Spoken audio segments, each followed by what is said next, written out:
guys, what's going on? It's Lefty from 643 Productions coming at you here with another vlog. You and me and you.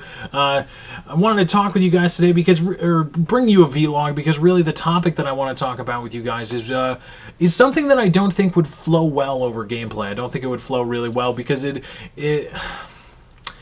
I guess you could say that I want you focused on what I'm saying and not the gameplay in front of you, because if something funny happens or I do something stupid in the gameplay, I don't want people focusing on that, because this is more of a serious topic that I think needs to be discussed. At least I think the position that I have is one that's relatively important, at least if we're going to be taken seriously, as a community.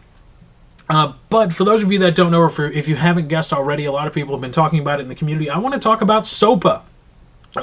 Excuse me, again, sorry. Blame this. I don't know why I'm drinking more of it. But SOPA is the Stop Online Piracy Act, which did appear before the House Judiciary Committee for markups today, and that ignited a lot of people talking on Twitter about SOPA and about what it's supposed to do to the internet and to this community specifically. Now, for my viewers outside the United States, this doesn't directly affect you, but tangentially it does have the ability to, at some point down the road, affect how you interact with the internet. If some of your favorite sites originate in the United States, that could be a way it does. But I still encourage you to pay attention, because this is something else. It's one of those larger than life ideas, because really it's not just about the U.S. It's not just about our laws and how we work. It's about humanity in general, really. But I'm getting philosophical when I don't need to be. SOPA, generally speaking, this is what SOPA is. It's supposed to be an act that eliminates or makes more difficult the proliferation and dissemination of copyrighted works without proper compensation to the copyright holders, i.e. movies, video games, books, any kind of intellectual property, anything like that. Obviously, we all know what a torrent site is. We all remember what LimeWire and Napster was, and we all used them probably at some point or another. But at this point, this is a definitive step by the government in response to some pretty hefty donations by entertainment lobbyists, to stop that, to put that to a stop, to put the torrenting and the downloading and the illegal downloading without compensation to copyright holders to a stop. Now, before I say anything, I have to preface this. Having studied law like I have, and having been exposed to it pretty much my entire life, I do understand and actually respect completely the right for copyright holders and the want that copyright holders have to have control over their copyrighted works, because it's something they worked on, it's something they created, and it is theirs and not anybody else's. And without that idea, without the idea that you can hold on to your copyrighted works and nobody can mess with it unless they pay you a fair amount or an amount that you dictate, that is something that I understand and really respect in our society. I really do. Now, on the other side of that coin is freedom of speech, fair use, creativity, all these things. Fair use is it's like a juxtaposed idea, because you have the right of copyright holders and then you have fair use, juxtaposing it, because fair use is the idea behind that, is that it is an inroads into copyrighted material that allow for people to still be creative and not stifle creativity. Now, having said all that, it's pretty much a gray area trying to walk that line between respecting the right of copyright holders and also respecting the need for creativity and for people to be able to use copyrighted material in some capacity to be creative and to further perpetuate human creativity. That's just the way we are. It's the way we're built. It's the way we operate. But here's the thing. I want to say this. Let's be cautious. There's no need for outrage right now. There's no need to grab the pitchforks and the torches and start marching on Washington, because here's the thing.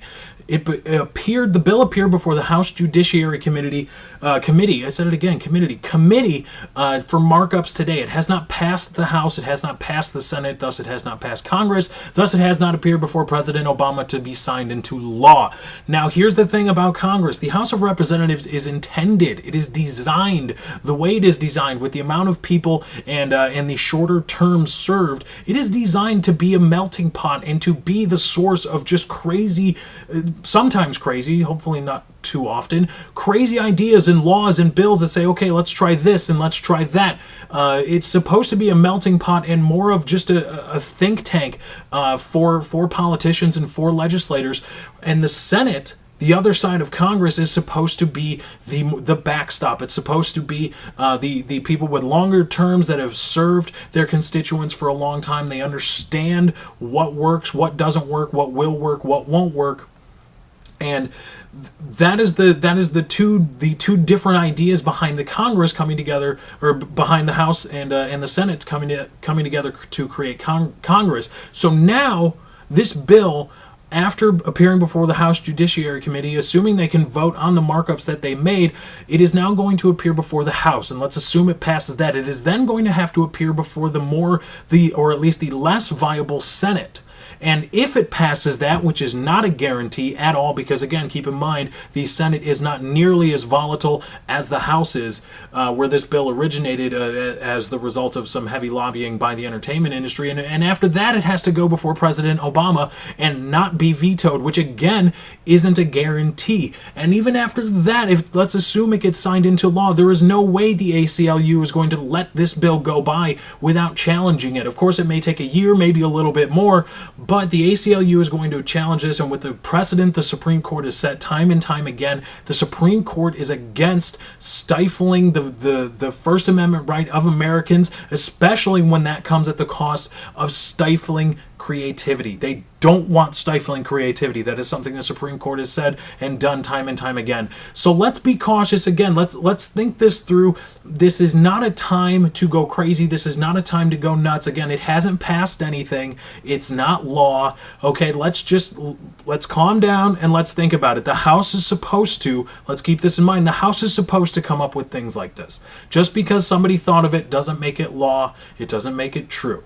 Now, I'm against it just as much as anybody else. I'm against SOPA, but just again, because it's been said, because it's been brought before the House, doesn't make it law. Okay, so let's keep that in mind. But anyway, guys, that's my time. I got to get out of here. Thank you for joining. I hope you enjoyed. Be sure to drop a like on this video if you did enjoy. Also, I did a video a while back, or at least a day ago, talking about the new confirmed multiplayer game modes coming for Modern Warfare 3. A link is going to be in the description. I encourage all of you to go check that out. It's a really interesting video and really an interesting step, both for Modern Warfare 3 and for the Call of Duty series. But anyway, guys, I'm out.